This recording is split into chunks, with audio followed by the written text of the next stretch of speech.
Imagine a world where African nations, brimming with ambition to combat climate change, are held back not by a lack of will, but by a lack of resources. That's the reality we're facing, and the African Development Bank Group, AfDB, is sounding the alarm. Stronger collaboration and sustained coordination are absolutely critical for these countries to successfully implement their nationally determined contributions, NDCs, their climate action plans under the Paris Agreement. At the heart of the COP30 discussions in Belém, Brazil, Dr. Hamndou Dorsouma, the AfDB's manager for climate change and green growth, minced no words. He highlighted that while African nations are stepping up with ambitious climate goals, they desperately need financial and technical support to turn those goals into reality.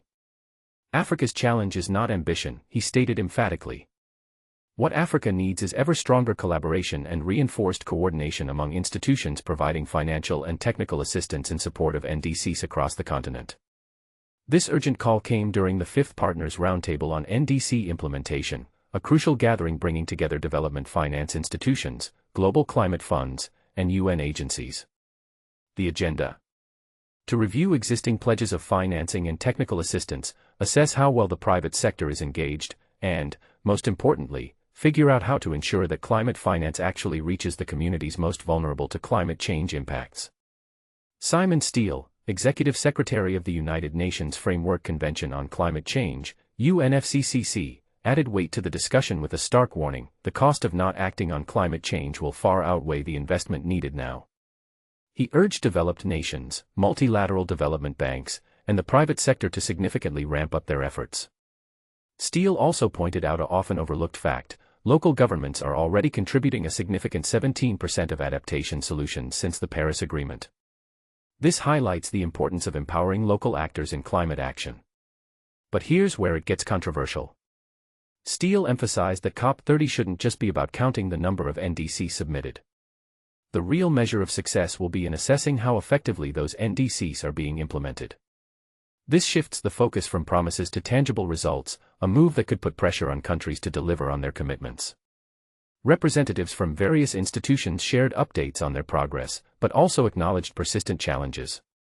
These included difficulties in mobilizing resources, coordination gaps between different actors, a lack of institutional capacity in some countries, and ongoing struggles to reach the most vulnerable populations.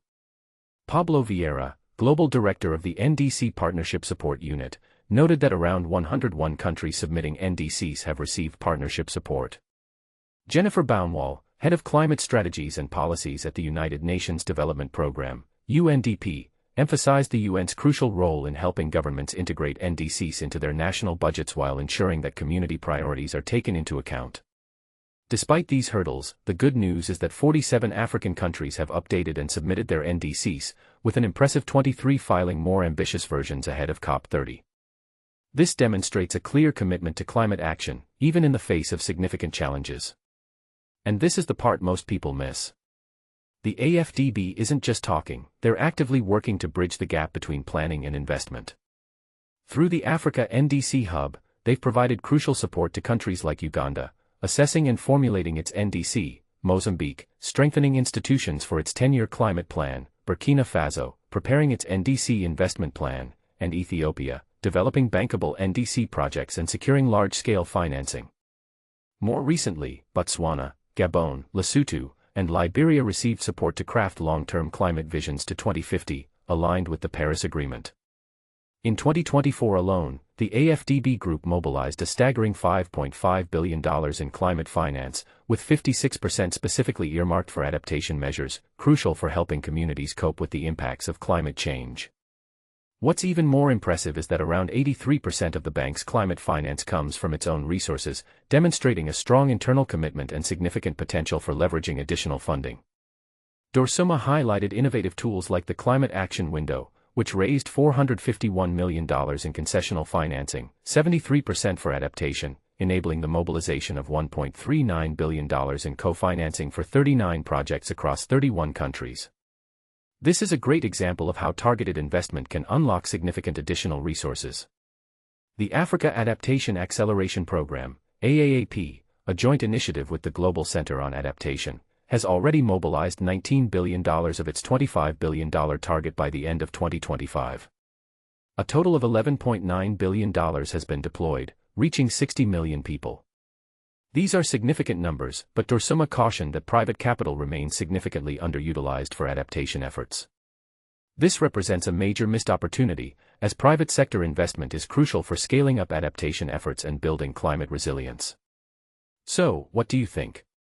Is enough being done to support African nations in achieving their climate goals? Should developed countries be doing more to provide financial and technical assistance? And how can we better leverage private sector investment to address the urgent need for climate adaptation in Africa? Share your thoughts and contribute to the conversation.